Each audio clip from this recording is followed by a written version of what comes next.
Hola. A raíz de una entrevista que me hicieron en la radio mexicana, ha vuelto a armarse un lío enorme sobre el tema de los transgénicos, y creo que hay que decir algunas cosas que ya han dicho. Tampoco estoy inventando el hilo negro en este pequeño espacio de YouTube. Son las cosas que han dicho los biólogos moleculares, los bioquímicos, los biotecnólogos, los genetistas, los fisiólogos, los especialistas en todo esto, y que los que no son especialistas en todo esto dicen que no es cierto. Aunque para ello tengan que negar todo el conocimiento científico, como vamos a ver. ¿Qué son los transgénicos? No voy a dar un curso entero de transgénicos, seguramente habrá material en YouTube, aunque la mayor parte del material es ¡uy, qué miedo! Los transgénicos, qué cosa más horrorosa. Cuando los comes te vuelves Mr. Jekyll en vez de ser Mr. Hyde en vez de ser el Dr. Jekyll, y te pasan cosas horrorosas y la gente se muere por millones. Lo único que no hay son las pruebas al respecto. Busque usted información seria. Les recomiendo mucho el trabajo de J.M. Mulet, que aparte de ser mi amigo es un verdadero científico y un verdadero biotecnólogo, que ha escrito un libro espectacular que se llama Transgénicos sin miedo y que explica en detalle y técnicamente lo que yo voy a tratar de desglosar aquí. Primero, ¿qué son los transgénicos? Un organismo transgénico es un organismo en cuyo ADN, obviamente cuando es una sola célula, cuando es una semilla, cuando es un óvulo, se le ha introducido un gen de otra especie que le permite hacer algo que él no sabe hacer. Por ejemplo, tiene usted el ADN del arroz. Abre un pequeño espacio, lo edita, por eso se llama ingeniería genética, porque se hace un trabajo de ingeniería, se abre y se mete un gen que hace, por ejemplo, una sustancia llamada betacaroteno. Una sustancia que usted toma de una flor, porque esa flor produce mucho betacaroteno, se nota porque es muy amarillo anaranjada. Toma usted el gen que hace betacaroteno, que no hace otra cosa más que esta sustancia llamada betacaroteno, y lo mete allí. Cuando esta semilla se crece y se reproduce, da unos granos de arroz que, aparte de todas las características normales del arroz, produce betacaroteno. Entonces es de un bonito color amarillo. ¿Y esto para qué sirve? Bueno, quien lo come utiliza el betacaroteno para hacer vitamina A, que es muy necesaria en el desarrollo de nuestra vista, de nuestros ojos, sobre todo a lo largo de la infancia. Es un nutriente añadido en el arroz, pero que tiene la ventaja de que ya viene incluido en la semilla y no es necesario comer arroz y otra fuente de betacaroteno, que en algunos lugares puede ser muy difícil acceder a ella. Usted, que seguramente vive en la ciudad y por eso puede verme, o si no vive en la ciudad, vive con ciertos recursos que le permiten tener YouTube y perder el tiempo en internet, entre otras cosas viéndome, usted tiene acceso al betacaroteno, come unas zanahorias, un poco de espinacas, algo de naranja, un poco de calabaza y satisface sus necesidades de vitamina A, porque su cuerpo hace vitamina A con este betacaroteno. Bien, se le pueden meter muchos tipos de genes a distintos organismos. Se les puede hacer que produzcan una proteína que ellos no producían, se les puede hacer que produzcan vitaminas o provitaminas, como en este caso, se les puede hacer que produzcan su propio repelente de insectos, por ejemplo, insertando una secuencia de ADN que produce un pesticida llamado BT por el bacilo, la bacteria de la que se saca ese gen, que es el Bacillus thuringiensis. Y entonces ya no necesita usted usar insecticidas porque el propio cultivo produce su insecticida y no repele a los insectos que se comen las cosechas. Puede tener resistencias a la sequía, puede tener resistencias al viento. En el caso de cultivos, por ejemplo, con tallos muy largos, se pueden tener transgénicos que tengan tallos más cortos y por tanto el viento no los doble, no los rompa, no haga que se pierda la cosecha, etc. Y esto no solo se utiliza en cultivos.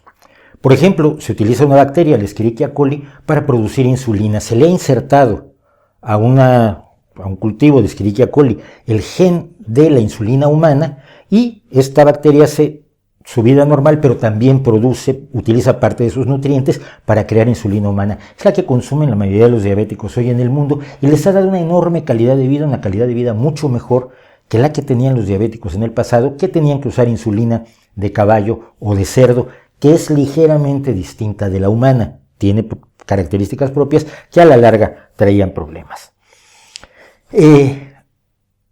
Uno de los problemas que se dice que tienen los transgénicos es precisamente que unas variedades de ellos son resistentes a pesticidas. Se habla de los pesticidas como si fueran lo más malo del mundo, como si no se debieran usar pesticidas en la agricultura. Pesticidas son dos cosas: los insecticidas, que matan insectos que se comen nuestras cosechas, y los herbicidas, que matan las hierbas que viven junto a nuestras cosechas y les quitan sus nutrientes. Hoy en día se pierde más del 30% de todo lo que se planta en el mundo cada año. Y sobre todo se pierde en los lugares donde no hay posibilidad de tener pesticidas, y las plagas se comen el trabajo del agricultor, el trabajo del campesino. Los pesticidas son indispensables, siempre lo han sido para la agricultura. Si quitáramos los pesticidas, que claro, con nombres como agrotóxico o químicos agrícolas asustan porque es un nombre más aterrador, si quitáramos estos pesticidas, si quitáramos esta protección contra plagas, que es lo que son, perderíamos probablemente el 70-80% de todo lo que se planta en el mundo, y entonces el problema del hambre, que es grande, que se está combatiendo, se convertiría otra vez en un desastre mundial de muertes por hambre. ¿Son necesarios los pesticidas? Hay que tener los mejores, y los mejores son aquellos que no permanecen en el medio ambiente, que son lo menos tóxicos para los seres humanos, lo menos tóxicos posibles para el medio ambiente y lo menos tóxicos posibles para otras especies, pero que a las especies a las que queremos afectar, plantas o insectos, sí les resulta tóxico. Es un veneno. No va a haber, por supuesto, pesticidas que no sean venenosos, porque la definición misma es esa. El glifosato es uno de los pesticidas más eficaces del mundo y más utilizados en todo el mundo, con y sin cultivos transgénicos, porque se degrada muy rápidamente en el medio ambiente, porque es poco tóxico para los seres humanos, porque es poco tóxico para los animales, siendo un herbicida, se utiliza contra la mala hierba, contra las hierbas invasoras de los cultivos, pero tiene el problema de que fue creado por una empresa cuyo nombre aterroriza a la gente, que es Monsanto. No voy a ponerme a defender a Monsanto, no creo ni siquiera que lo necesiten, pero aclarar esto: el glifosato no es de Monsanto. Desde el año 2000, la patente del glifosato es libre. Hoy lo producen cientos de empresas y no se usa solo para los cultivos transgénicos. Es el herbicida más usado del mundo por las ventajas que tiene, no porque todos sean tontos o estén empleados por Monsanto, pero es que los agricultores de todo el mundo y los jardineros de todo el mundo emplean el glifosato porque es el mejor de todos, o una de las mejores de todas las opciones que hay, comparados con otros pesticidas mucho más graves. Por ejemplo, muchas veces, y esto en México se ha oído, se acusa al glifosato de afectar a las abejas, pero no. Se teme que las abejas sean afectadas por un grupo de pesticidas que son los neonicotinoides. No se ha probado todavía, pero el glifosato no es un neonicotinoide. Pesticidas hay muchos de muchos tipos, y juntarlos todos en nuestras cabezas es un error. Y es un error que hacen quienes se oponen a los transgénicos simple y llanamente porque le tienen miedo a la tecnología y a la ciencia. Pero Monsanto no son los transgénicos, la insulina transgénica no la hace Monsanto. El arroz dorado del que yo hablaba, que serviría si Greenpeace no se opusiera, para que los niños en las zonas más pobres de Asia Oriental tuvieran una fuente de beta-caroteno y evitáramos que cientos de miles de ellos, entre 250,000 y 500,000, quedaran ciegos cada año por falta de vitamina A, no son Monsanto. Los transgénicos son el resultado de una tecnología determinada. Esa tecnología se puede usar bien, se puede usar mal, se puede usar comercialmente o se puede usar desde un punto de vista exclusivamente humanitario. Se puede usar como usted quiera, pero atacar los transgénicos por Monsanto es poco más o menos decir que no debemos usar la metalurgia porque Smith & Wesson la usa para hacer armas. O que no debemos hacer edificios porque algunas personas usan la técnica de construcción para hacer búnkers para las guerras. Es tan enormemente absurdo oponerse a una tecnología con los argumentos que se están utilizando y negando los beneficios de esa tecnología que deberíamos estar enormemente preocupados. ¿Quién dice que los transgénicos son seguros? Miles de estudios, miles y miles de estudios hechos por científicos de todo el mundo y que no están todos pagados por Monsanto. Monsanto es una empresa grande, pero tampoco es la empresa más rica del universo y no tiene para pagarle a miles de millones de personas. Ya sé que alguno de los tontos que pasan por este canal va a anotar abajo, a este le paga Monsanto. Y además, como trae un anillo de calavera, es satánico. Sí, hombre. Si me pagara Monsanto, tendría una mejor producción, que tengo muchas ganas de tener, y que la tendremos con ayuda de ustedes, pero no. Se usan menos pesticidas con algunos transgénicos, sí, porque producen los propios. ¿Son más rentables para los agricultores? Sí, se ha demostrado que son más rentables para los agricultores, por eso lo usan. Nadie va y le pone una pistola en la cabeza a los agricultores y les dicen tienes que usar esto. Los agricultores no son tontos y no son niños. Plantan la semilla que más les conviene para que les cueste lo menos posible levantar la cosecha y obtengan la mayor cantidad posible de beneficios de la cosecha. Porque así como son negociantes los que venden las semillas transgénicas o híbridas o incluso las semillas criollas, se venden por dinero, no las regalan, los campesinos y los agricultores no hacen las cosechas para quedar bien con la madre, con la Pachamama y la Madre Gaia. Las hacen porque las venden para obtener ingresos, para mantener a sus propias familias que tienen el derecho también a una vida digna. Y son muchos cultivos, en muchos casos, son rentables. No todos en todos los casos, pero es que nadie dice que solo se usen transgénicos, cuando solo hay 6 o 7 cultivos transgénicos comercialmente en este momento. Usted seguramente ha oído hablar de pollos transgénicos y de tomates transgénicos. No existen. No existen en ningún mercado del mundo ni pollos ni tomates transgénicos. Son muy pocos cultivos, muy pocos organismos los que se ha autorizado que sean comercializados después de muchísimos estudios para garantizar su seguridad alimentaria, después de gastar millones y millones las empresas en demostrar su seguridad. Si no hubiera tantos reglamentos promovidos por gente que le tiene miedo a la ciencia y a la tecnología, las universidades podrían producir sus propios transgénicos y el dinero público hace, por supuesto, bienes públicos y no bienes privados. El mito de las patentes. Las semillas transgénicas están patentadas, algunas sí, otras no. Pero la gran mayoría de las semillas híbridas están patentadas. Las patentes sobre desarrollos agrícolas, sobre nuevas semillas, se empezaron a dar en Estados Unidos en 1938. Esto no se inventó con los transgénicos hace 30 años, ni lo inventó Monsanto. Usted invierte una gran cantidad de dinero en hacer unos híbridos que le sean útiles, rentables, productivos y benéficos al agricultor, y usted gana dinero con eso. ¿Cómo el agricultor va a ganar? Le compra su semilla porque va a ganar más dinero. Y esa semilla lleva aparejada algunas ventajas, por ejemplo, la garantía de germinación. Esto no lo sabe la gente que critica a los transgénicos porque no saben nada de agricultura. El campo lo han visto en postal. Pero cuando usted compra semillas híbridas o transgénicas, por ejemplo, como agricultor, firma un contrato y en ese contrato hay un seguro de germinación. Quiere decir que un porcentaje determinado de la semilla con seguridad va a germinar, cosa que no pasa con la semilla que usted guarda de un año para otro. Y si no germina esa cantidad de semilla, usted puede reclamarlo y le pagarán. Seguros y garantías que necesitan los agricultores porque la agricultura sigue siendo un trabajo, un ramo de la actividad humana que tiene grandes peligros. Una granizada, un huracán, una sequía y usted queda en la calle. Información es lo que hace falta. Yo no digo que los transgénicos vayan a resolver los problemas de la humanidad. Nadie, y ese es el otro mito, nadie ha dicho que sean la solución. ¿Sabe por qué? Porque los problemas complejos tienen soluciones complejas.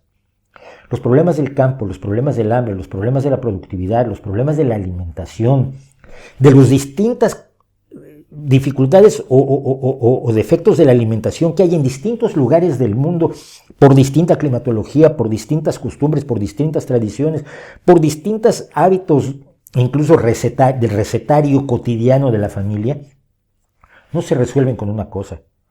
No se resuelven con la agricultura orgánica, no se resuelven con la agricultura sostenible, no se resuelven con los transgénicos, no se resuelven con una cosa. Los problemas complejos se resuelven con soluciones complejas de muchas facetas. Pero una de las facetas que tenemos a nuestro alcance como una tecnología viable, segura, que durante 30 años ha demostrado ser útil y beneficiosa, digan lo que digan los que se oponen a ella, debemos tenerla en nuestro arsenal. No podemos, por simple miedo e ignorancia, rechazar una herramienta que es útil, un arma más en contra no solo del hambre, sino de la desnutrición y de la pobreza de los agricultores. Información, información, información. Busque usted información, pero información confiable. No chismes, no lo que alguien dijo, no lo que los que están en contra de los transgénicos dicen, no lo que los ignorantes dicen.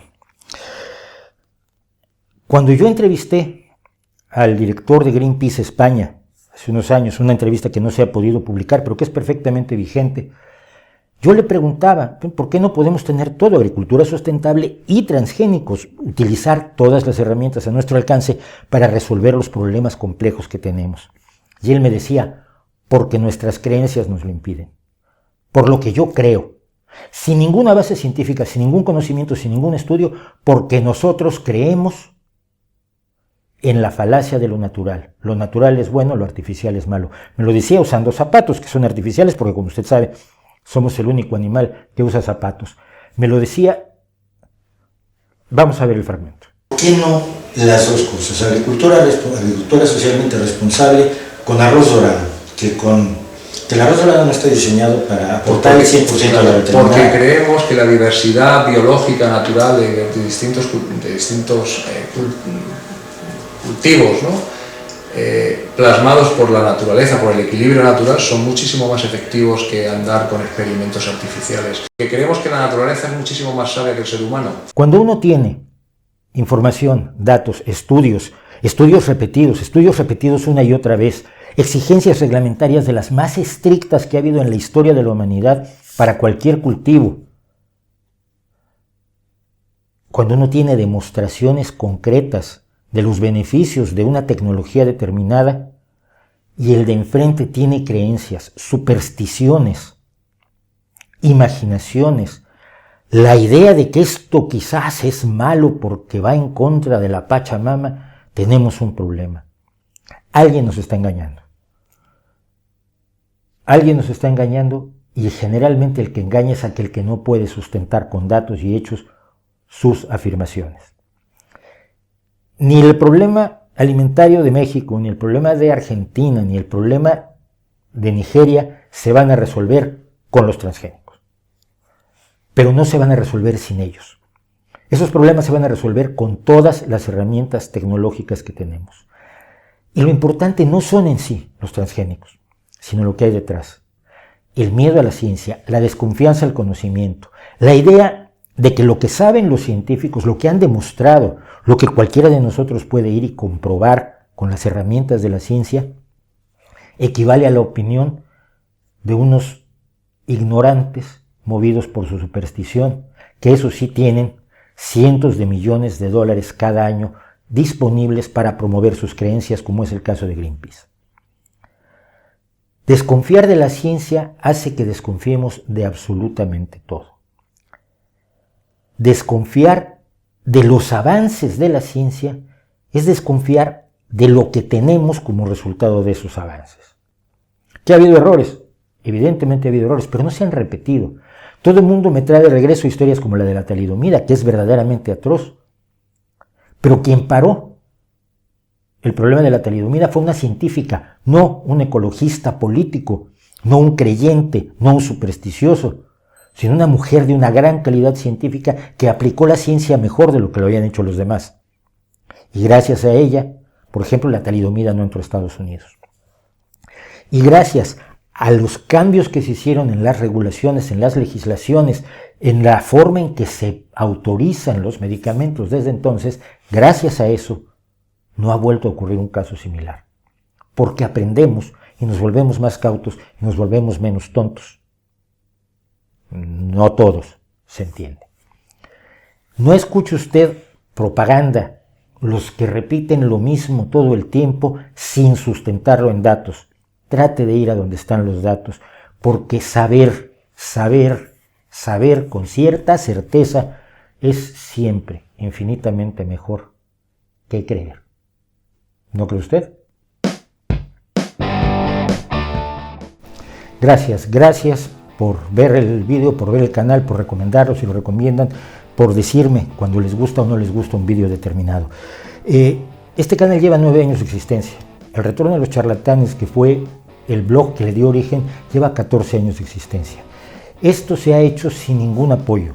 Se ha hecho única y exclusivamente porque me parece que es lo correcto, porque tengo, gracias a otras personas, gracias a científicos, a pensadores, a luchadores, dispongo de conocimientos, datos, información que creo que deben difundirse. Y sobre todo difundirse en un espacio como YouTube, donde el pensamiento único parece mandar y el simplismo, la falta de profundidad, la falta de complejidad en el análisis de la realidad parece ser lo dominante para tener muchos visitantes y muchos suscriptores. Aquí, en esta tarjeta de YouTube, puede usted ver un lugar donde si va, está todo lo que hago en red. Lugares donde respondo preguntas, lugares donde están mis podcasts, los programas de radio que hago, como oír el programa de radio que hago ahora todos los miércoles, etcétera, etcétera. Todo lo que hago en red está allí. Y todo esto se hace sin apoyo. Y ahora, muy pronto, vamos a pedirles apoyo a quienes nos hacen favor de vernos para poder hacer más, para poder tener más vídeos, para poder tocar más temas, para poder hacer enojar a más personas que merece la pena hacer enojar. Muchas gracias y aquí nos vemos.